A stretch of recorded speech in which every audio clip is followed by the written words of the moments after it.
முதல் ஜட்ஜ்மெண்ட், அதாவது ஆகஸ்ட் 11 அன்னைக்கு வந்த ஜட்ஜ்மெண்ட் என்ன சொல்லுது அப்படின்னா, அது டெல்லியில் இருக்கக்கூடிய எல்லா நாய்களையும் பிடிச்சிட்டு அவங்க வந்து ஒரு ஷெல்டரில் அடைச்சிடணும்.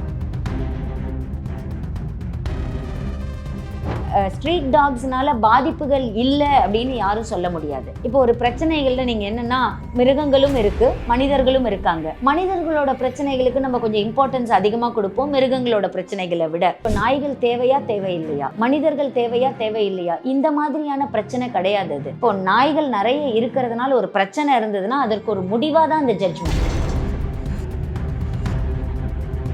ரேபிஸ்க்கு வந்து மருந்து இல்லை, அதோட சாவே வந்து ரொம்ப கொடுமையா இருக்குங்கிறாங்க. அப்போ அதற்கான இம்பார்ட்டன்ஸ் இருக்கும் இல்லைங்க. நீங்க ஏன் வந்து குழந்தைக்கு இம்பார்ட்டன்ஸ் கொடுக்குறீங்க? உங்களுக்கு அது குழந்தை அப்படின்னா எனக்கு இது குழந்தை, உங்களுக்கு அது எப்படி பாக்குறீங்களோ அதே மாதிரி நான் இதை எப்படி பாக்குறேன். நிறைய பேர் என்னன்னா ஷெல்டர்லயே அடைக்கக்கூடாது, டாக் வெளியிலேயே இருக்கணும். ஓகே, வெளியிலேயே விடலாம். அப்ப அதனால ஒரு பிரச்சனை இருக்குல்ல, அதுக்கு முடிவு என்ன?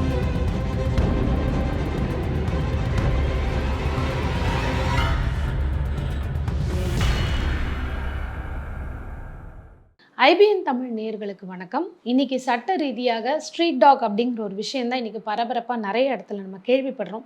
இதற்கு சுப்ரீம் கோர்ட் என்ன மாதிரி ஆணை வந்து பரப்பிச்சிருக்காங்க அப்படிங்கிறதுக்கு நமக்கு தெளிவான ஒரு விளக்கம் கொடுக்கறதுக்காக வழக்கறிஞர் மற்றும் பேச்சாளர் ராஜேஸ்வரி கார்த்திகேயன் மேம் நம்ம கூட இணைஞ்சிருக்காங்க. மேம் வணக்கம். இப்போ இந்த ஸ்ட்ரீட் டாகுடைய பிரச்சனைகள் வந்து நிறைய இடத்துல வெவ்வேறு கோணங்களில் பார்க்கப்படுது.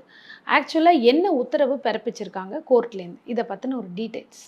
ஆக்சுவலி இந்த ஸ்ட்ரீட் டாக் இஷ்யூஸில் 2 உத்தரவு இருக்குங்க. ஆகஸ்ட் 11, 2025 அன்னைக்கு ஒரு உத்தரவு பிறப்பிக்கப்பட்டது. அது வந்து டிவிஷன் பெஞ்ச், 2 ஜட்ஜஸ் இருக்கிற பெஞ்சில் அதை சுவோமோட்டோவாக தான் அந்த இஷ்யூவை எடுத்தாங்க. ஏன்னா அவங்களுக்கு பொதுவாக வந்து இந்த நாய் கடிக்கிறதுனால வரக்கூடிய பிரச்சனைகள்னு நிறைய கேசஸ் வந்துட்டே இருந்தது. அண்ட் ரிப்போர்ட்டட் விஷயங்கள் மேகசின்ஸில் வந்துட்டு இருந்தது. நிறைய பிரச்சனைகள் அவங்க பார்த்துட்டே இருந்ததுனால சுவோமோட்டோவாக அப்படி ஒரு விஷயத்தை எடுத்து அப்படி ஒரு ஜட்ஜ்மெண்ட் போட்டாங்க. முதல் ஜட்ஜ்மெண்ட், அதாவது ஆகஸ்ட் 11 அன்னைக்கு வந்த ஜட்ஜ்மெண்ட் என்ன சொல்லுது அப்படின்னா, டெல்லியில் மட்டும்தான், அது டெல்லியில் இருக்கக்கூடிய எல்லா நாய்களையும் பிடிச்சிட்டு அவங்க வந்து ஒரு ஷெல்டரில் அடைச்சிடணும். அதை திருப்பி ரிலீஸ் பண்ணக்கூடாது. அதுக்கு தேவையான டிவார்மிங், வேக்சினேஷன் எல்லாத்தையும் பண்ணி அந்த டாக்ஸ் எல்லாம் அந்த ஷெல்டரில் வச்சு பராமரிக்கணும் அப்படிங்கிறது தான் அவங்க போட்ட ஆக்ட்.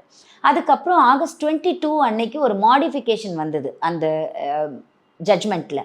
அந்த மாடிஃபிகேஷன் என்ன சொல்லுது அப்படின்னா, எல்லா டாக்ஸையும் பிடிக்கணும், அதை எல்லாத்தையும் ஷெல்டரில் வச்சுட்டு அவங்களுக்கு தேவையான டிவார்மிங், வேக்சினேஷன் என்ன இருக்கோ அதெல்லாம் பண்ணிவிட்டு திருப்பி ரிலீஸ் பண்ணலாம் அந்த டாக்ஸை. எந்த இடத்துல எடுத்தாங்களோ திருப்பி அந்த இடத்துலையே அவங்க ரிலீஸ் பண்ணலாம்.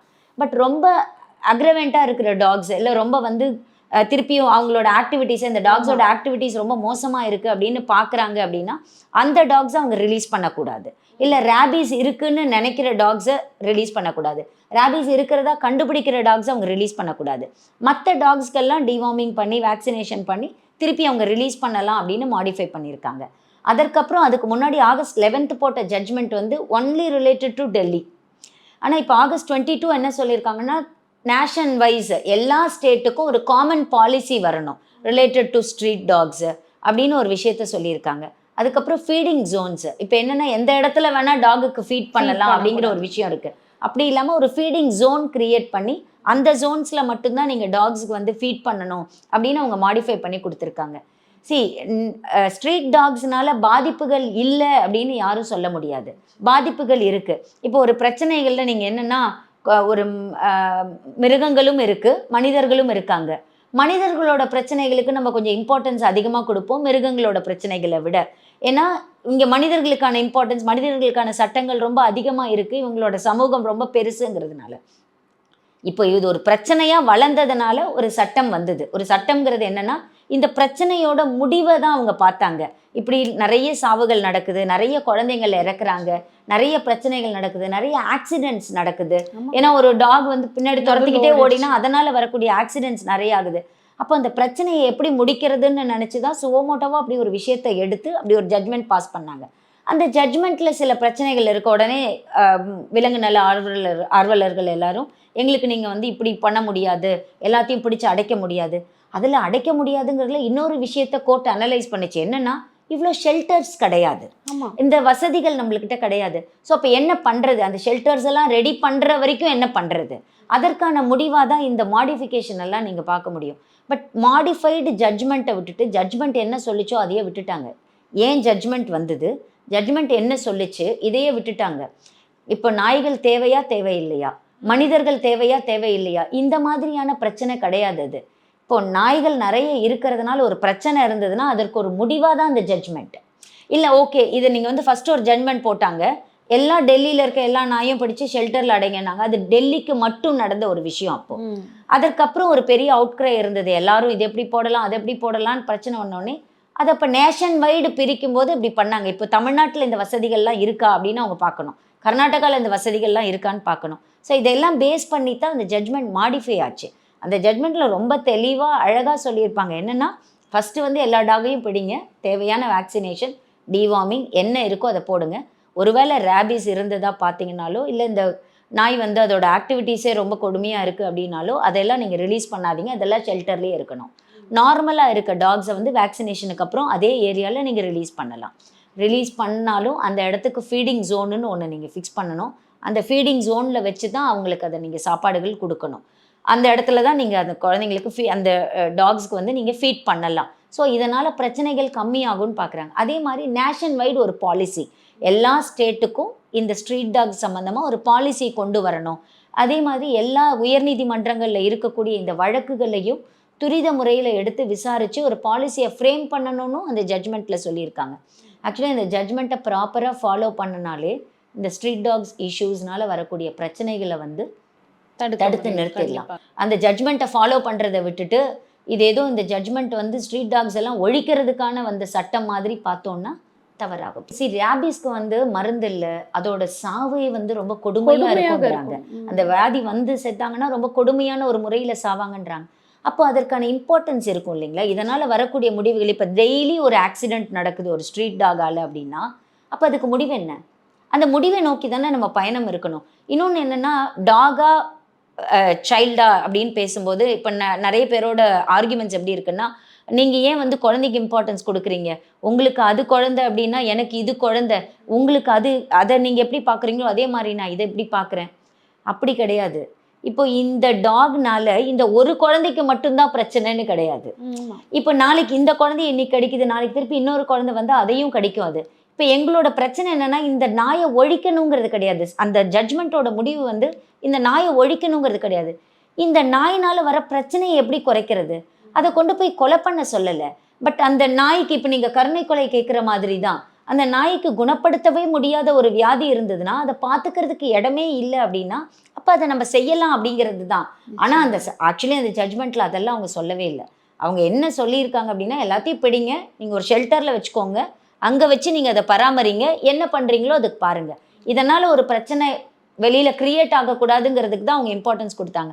இவங்க வந்து மனித உயிரா இல்லை ஒரு நாயோட உயிரா அப்படின்னு இதை பார்க்க வேண்டிய விஷயம் கிடையாது. கண்டிப்பாக எல்லா உயிரினங்களுக்கும் நம்ம சமூகத்தில் என்ன மரியாதை இருக்கோ, உலகத்தில் என்ன இடம் இருக்கோ அந்த இடம் கொடுக்கப்படும். ஆனால் அந்த உயிரினம்னால ஒரு பாதிப்பு ஏற்படுது அப்படின்னா அதுக்கான முடிவை கொண்டு வரணும்ல. நீங்கள் இன்னைக்கு வரைக்கும் வந்து ஒரு குற்றவாளிக்கு வந்து தூக்கு தண்டனை விதிக்கிறாங்க அப்படின்னா அந்த தூக்கு தண்டனை கூட ஒரு உயிரை எடுக்கிற ஒரு விஷயம் தானே. அதை நம்ம ஆனால் எப்படி பார்க்குறோம், இவனால் வரக்கூடிய பாதிப்புகளை விட இவர் இல்லாமல் இருக்கிறதே பரவாயில்லையோன்னு பார்க்குற மாதிரி தான். இப்போ இந்த டாகும் அப்படி தான். இந்த டாக்னால வரக்கூடிய பிரச்சனைகளை விட இந்த டாக் இந்த இடத்துல இருந்தால் பிரச்சனை கம்மியாக இருக்குமான்னு பார்க்குறாங்க. இப்போ உங்களோட போராட்டம் வந்து அந்த டாகை ஷெல்டரில் அடைக்கிறதே பிரச்சனையா, இல்லை அந்த டாகை வந்து நீங்கள் இங்கேயே இந்த பிரச்சனைகளை பெருசாக்கணுன்றது முக்கியமா? இதை எப்படி பார்க்குறீங்கன்றதான் புரியலை. நிறைய பேர் என்னென்னா ஷெல்டர்லேயே அடைக்கக்கூடாது, டாக் வெளியிலேயே இருக்கணும், ஓகே வெளியிலேயே விடலாம். அப்போ அதனால் ஒரு பிரச்சனை இருக்குல்ல, அதுக்கு முடிவு என்ன?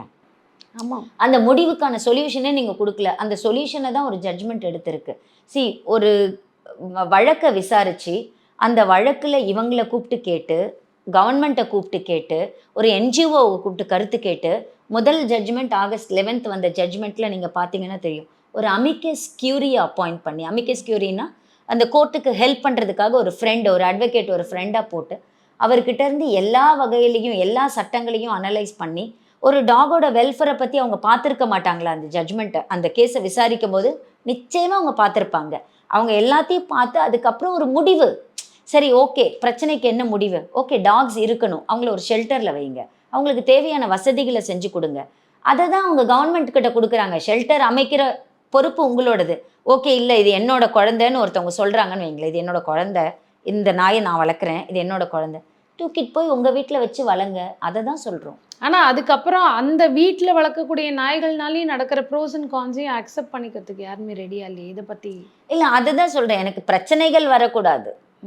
நான் வந்து ஒரு பெட் லவ்வராக மட்டும்தான் நான் என்னை நீங்கள் பார்க்கணும். ஓகே, என்னை நீங்கள் எப்படி பார்க்கணுன்னா, நான் வந்து ஒரு நாயை கொஞ்சுறேன், ஒரு கேட்டை கொஞ்சுறேன் அப்படின்னா, என்ன நான் இதெல்லாம் ஒரு ஒரு அனிமலை கூட ஒரு குழந்தைக்கு ஈக்குவலாக பார்க்கக்கூடிய ஒரு மனுஷியாக என்னை நீங்கள் பார்க்கணும் அப்படின்னு மட்டும்தான் நம்ம நினைக்கிறோமே ஒழிய, என் குழந்தை போய் இன்னொரு குழந்தைய அடிச்சுட்டு வந்துருச்சுன்னு வச்சுக்கோங்க, அப்போ நான் என்ன பண்ணணும்? என் குழந்தைய கூப்பிட்டு, அடிக்கிறது தப்புடா, இன்னொருத்தவங்க மேலே நீ கை வைக்கக்கூடாதுன்னு சொல்லித்தர வேண்டிய தார்மீக கடமை எனக்கு இருக்குல்ல. அந்த குழந்தை நாயாக இருந்தாலும் அந்த நாய் இன்னொருத்தருக்கு பிரச்சனையை உண்டு பண்ணுது அப்படின்னா அதற்கான பொறுப்பை ஏற்றுக்கிறதுக்கு முதல்ல நம்ம தயாராக இருக்கணும். என் பொறுப்புகள் எல்லாம் தட்டி கழிச்சிட்டு நாங்கள் இப்படி தான் இருப்போம், நீங்கள் எல்லாம் உங்கள் இடத்துல இருந்து உங்கள் விஷயத்தையே பார்த்துக்கோங்கன்னு சொல்கிறது வந்து எந்த வகையிலும் சரி கிடையாது. ஆக்சுவலி ஜட்ஜ்மெண்ட்டை ப்ராப்பராக ஃபாலோ பண்ணிட்டோம், அந்த ஜட்ஜ்மெண்ட்டில் என்ன கைட்லைன்ஸ் கொடுத்துருக்காங்களோ, என்ன விஷயங்களை சொல்லியிருக்காங்களோ அதை சரியாக ஃபாலோ பண்ணினா இந்த பிரச்சனைகளுக்கான முடிவாக இருக்கும்னு நான் நினைக்கிறேன். ஆக்சுவலி பிரச்சனையை திசை திருப்பாமல் அந்த ஜட்ஜ்மெண்ட்டாக பார்த்து அதை எக்ஸிக்யூட் பண்ணுறதுக்கான வழியில் இறங்கணுங்கிறது தான் ரொம்ப முக்கியம். ரொம்ப நல்லா சொல்லியிருக்கீங்க. Thank you for participating in this show.